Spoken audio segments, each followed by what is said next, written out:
So Bruno, thanks for making your appearance on the forum. This is a different format. We have a one-to-one conversation on some of the topics that we all care about, or at least we do care here in the forum. So we deal with the digital markets, and there is a reason why there is something special about this digital connotations of markets. And it is that, we write and we discuss, right? I mean, all the difference and how different they are from the traditional markets, started with the fact that, for many of these markets, basically products are priced at zero, right? And service. And some of also the big platforms, core services are offered at a price that is equal to zero, right? And so this, as we know, kind of challenges, some of the traditional thinking that we have, even on how to define markets per se, right? And so here we have, right? New markets that kind of depart from the traditional concept of markets. So how do we think about this? Well, thank you very much for the invitation. I think there are many interesting issues with market definition in digital economy. One is one we just mentioned, which is zero price markets. The moment there's no price, lots of the tools we tend to use in economics don't work anymore. And also very linked to that is this idea of two-sided markets that has been widely discussed. This idea that platforms actually hinge to market in one. The person or the party not paying in one side is actually subsidizing the other. So when you do market analysis, well, you should actually take the interactions between the two. And something that kind of pushes the logic further is this idea of ecosystems, in which in our recent paper with some colleagues at the JRC, what we look is a little bit beyond within the platform. We try to see, the market is not the unit of analysis that is really relevant when you take into consideration how different platforms complement each other. Basically for two reasons. Markets are not anymore, or at least the market, we can go back to that, is not the only space where companies compete anymore, and is, on the second hand, not the only space where the effects of competition take place anymore. So how do we think about this difference between ecosystems and digital multi-sided platforms in terms, again, right? On how do we define the relevant market? Yeah, no, I think that this there are many concepts that might overlap depending on what we're talking about. As for the previous part of the DMA, I think this idea of core platform service in DMA is showing that precisely that a single market approach is not able to deal with all the issues of digital economy, basically because these core platform services would be particular markets that have a strong, let's say, spillover effects over other markets. Then what are these effects? How does it work?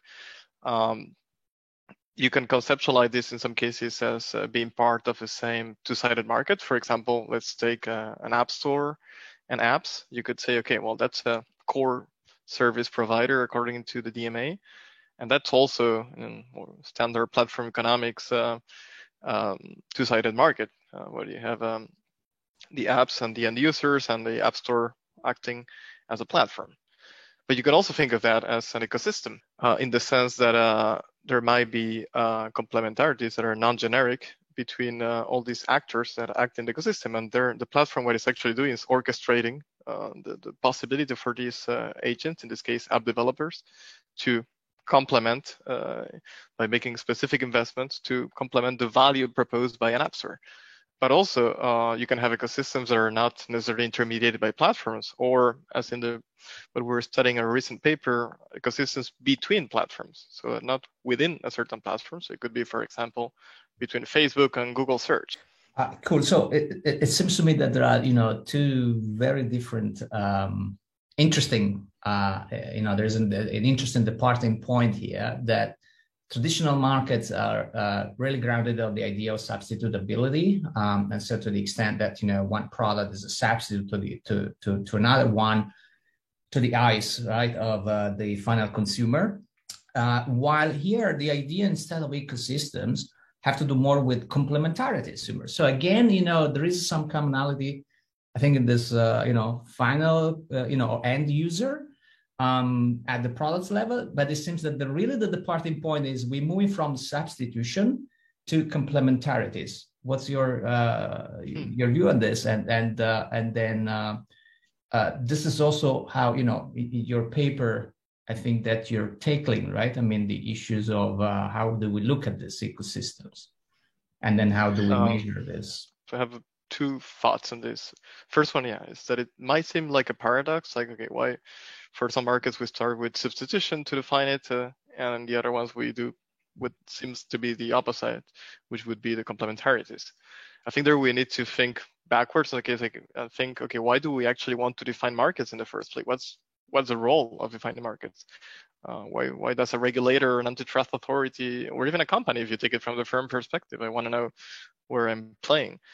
But there's basically two reasons. The first one is you want to know who your competitors are, and the second one, more from the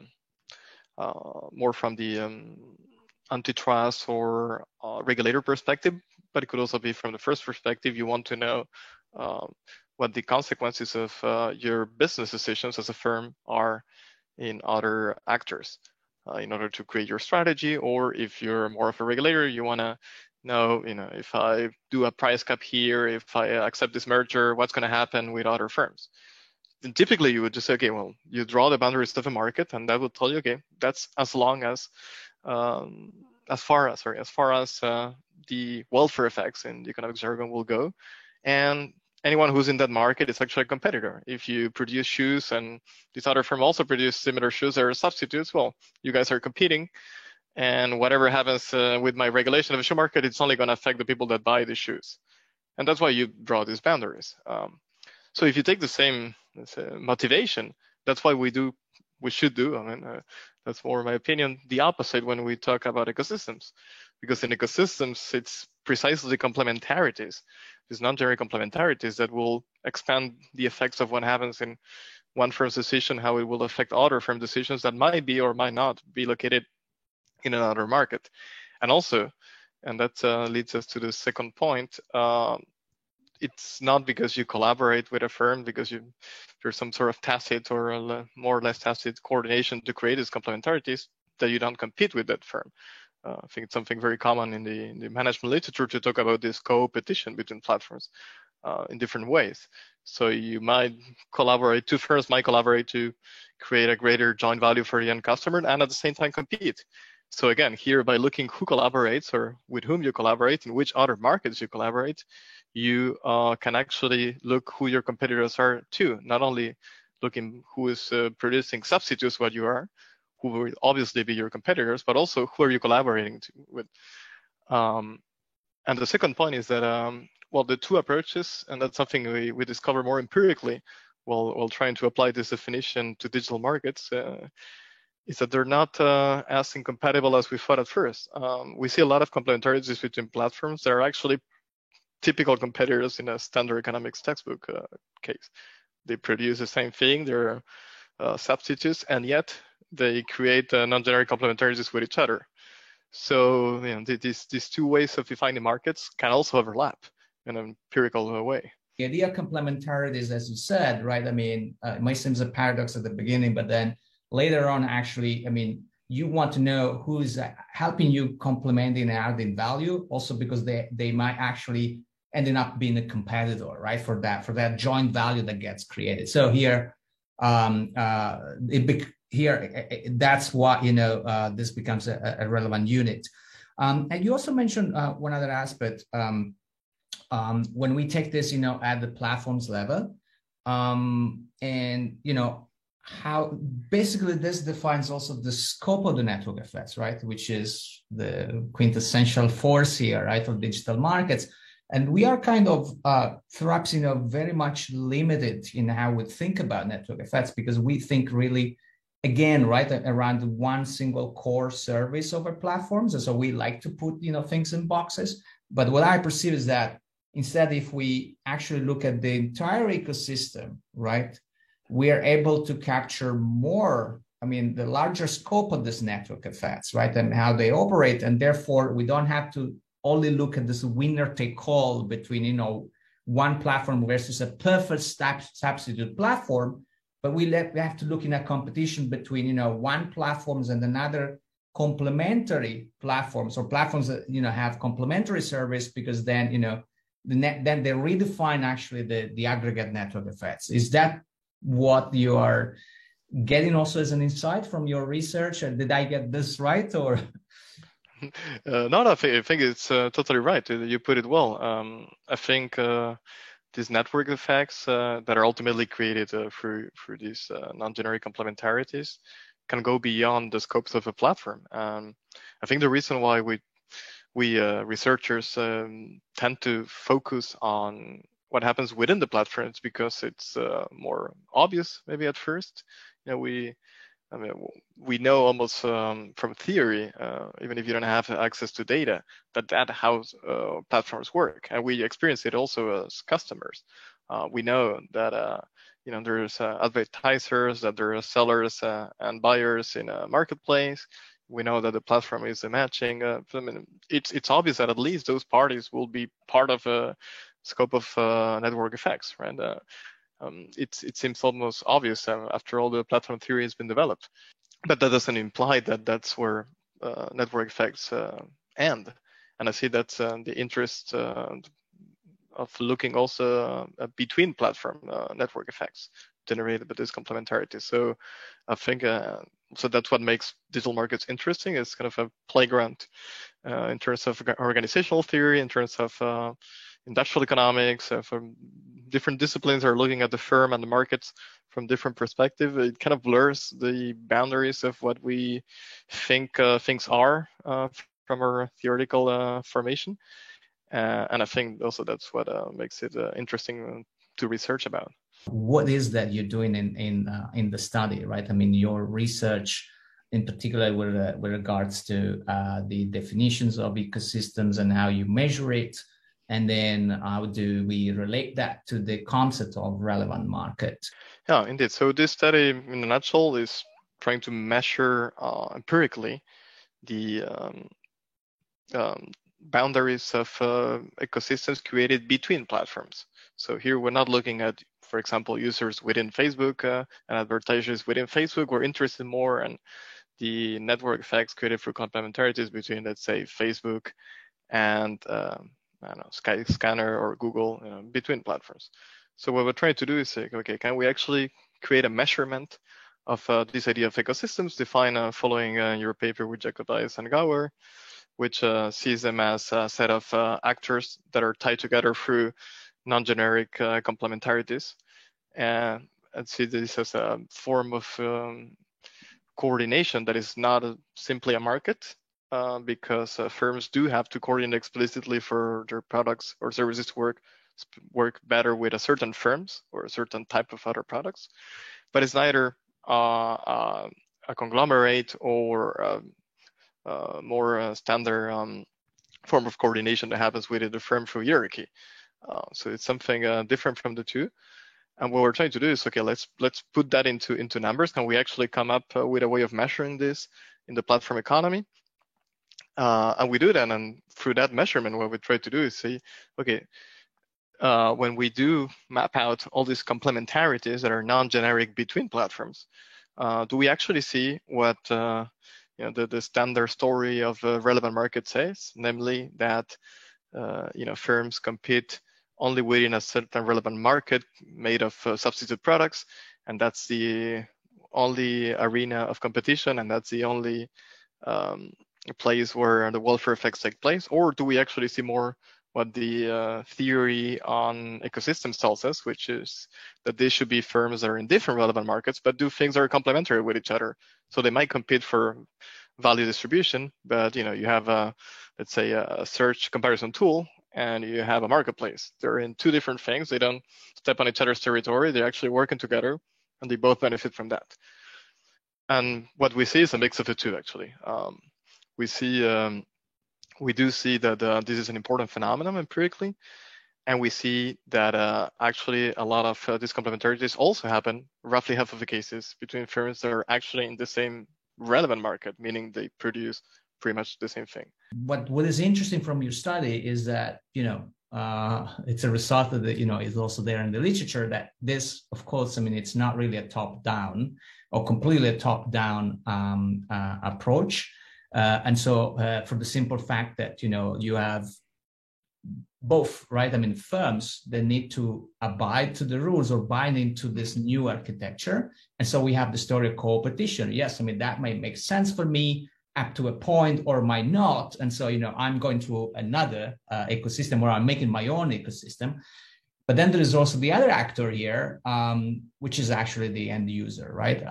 And so in traditional markets, we don't really give agency in a sense to customers, right? They're just, takers somehow, right? I mean, they make decisions, but they don't even make decisions, if we want to say, right? I mean, in the traditional models, because it's all dictated by, parameters, if we want to say. But while here, right? I mean, part of your findings, it seems that actually, I mean, the end users is an important agent. What is your perception around this? Is that really at the end of the day, I mean, those users might seem to have, not power, but at the end, they are the one that redirect, in a sense, also where the ecosystem goes? This will really depend on what type of ecosystems we're talking about. I think the more general rule would always apply that the users end up being the judges of whether these complementarities make sense, because the whole idea of this is that these complementarities are in ecosystems meant to create more joint value for the end user. So it's at least that agency will always be within the hands of users, I think, regardless of what type of ecosystem, digital or not digital, we're talking about. But then, as you said, I think the key word is agency. I think it's not specific to digital ecosystems, but I do see it more prominent in digital ecosystems or in digital markets in general, is this idea that users have agency in creating the value themselves. So they actually consumers and producers of value, whether you call it labor or not.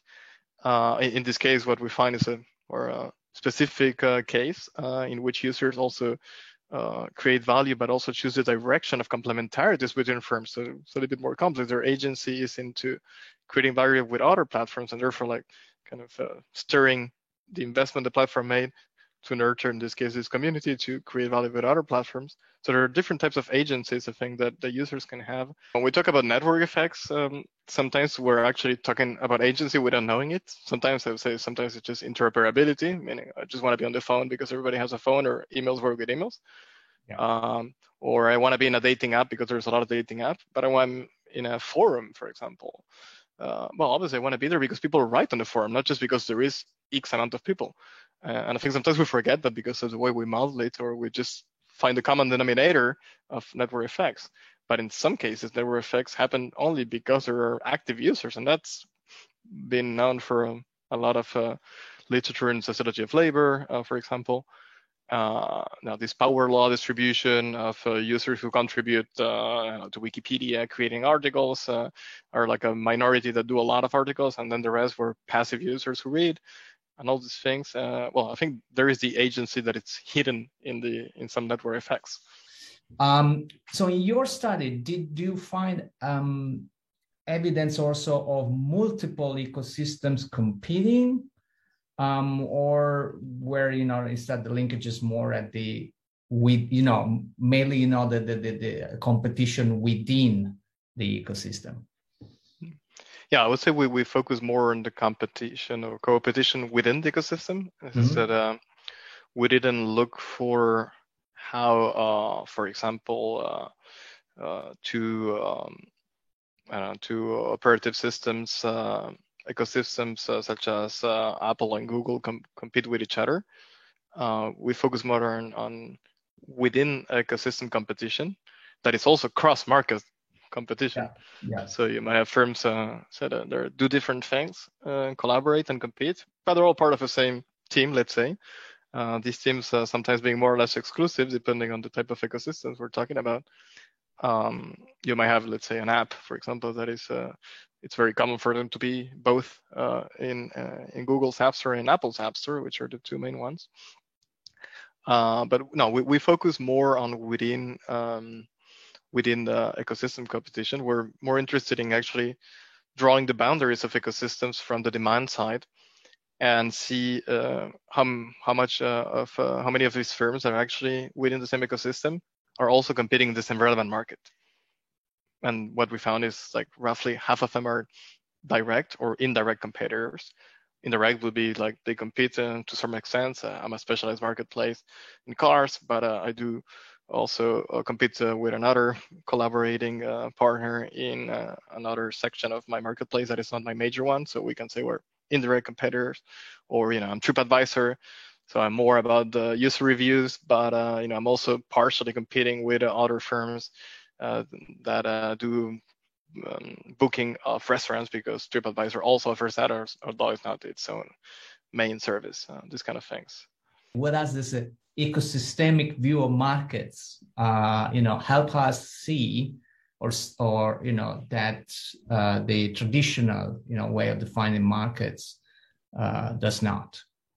Well, I think one of the major takeaways, especially for regulators, is that when you're talking about platforms, even only talking about the main platforms, which might be the most interesting one to regulate because they're bigger, you cannot only think about a single relevant market defined through substitute products, because otherwise you're going to miss out what are the welfare effects of one platform decision in one market in other markets. And also, you're going to get wrong the competitive arena that you want to analyze, which is the start point of any competition or regulatory analysis. And I think that what's interesting here is that we can actually show that empirically, which has been seldom done, and to my understanding, not done on the demand side so far. So it's more fun, let's say, of confirmation of something that the theory had been saying, but it's also a confirmation that the theory is not so clear cut, at least for inter-platform demand side ecosystems, which is what we focus on, in the sense that also a lot of these firms are competitors in the same relevant market. So to some extent, it's not like we have to throw away the standard market definition, but maybe we need to define markets in plural and not a single market. I think that would be my main takeaway. Obviously, I think we need to also think of more of a measuring of these ecosystems, because there were a lot of, say, unexpected findings. And I think contrary to what happens within platforms, where you actually know who your agents are, what are the sides of a market are when you start your analysis, even if you're a manager or if you're a regulator, advertisers, isn't it? In this, especially demand side ecosystems, as we were talking about before, because of user agency, because of many multi-purpose uses of digital goods and services, if you don't actually come up with a way of measuring this, you might miss some unexpected connections that firms are doing. So I think another takeaway is like, why should we care about this? Is that it's important to take the value of all the theory and try to put it into measurements, because we might find unexpected things that are actually relevant for regulation, and even from a managerial perspective.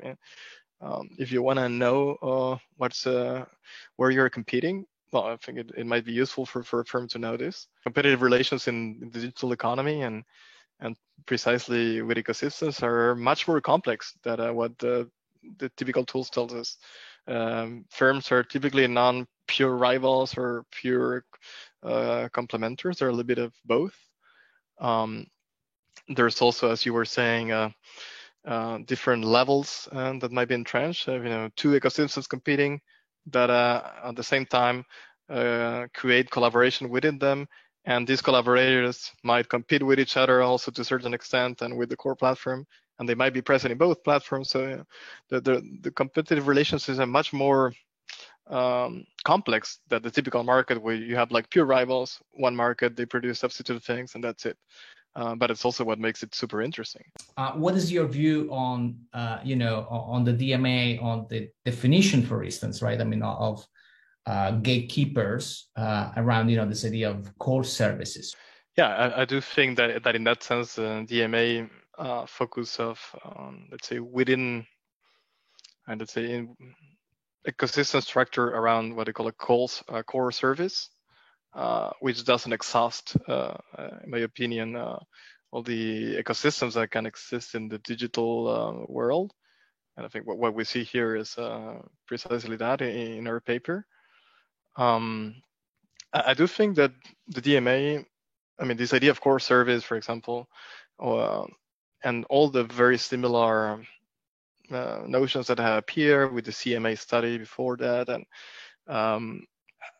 all these are trying to tackle the same issue that is actually at the core of the ecosystem literature, is that this idea that well, the relevant market is not anymore the only locus of competition and welfare effects, and therefore regulators actually have to come up with ways of creating new tools to avoid applying only single market approaches. Yeah. And I think this whole idea of core services saying, well, there is one particular market that is prone to affect a lot of other markets and be very likely the lead firm of an ecosystem. So let's take it from there. Yes, if it's insufficient, let's say it's not the whole story. I think the pragmatic approach is saying, okay, let's start with the bigger issues and then we'll build from there. Like we know these are actually more important than what happens between, I don't know, Skyscanner and Ryanair, although that might be important. And if we have to regulate ex ante, let's regulate ex ante, the ones that we know are likely to be the center on which big ecosystems revolve, knowing that it's not going to exhaust the ecosystem.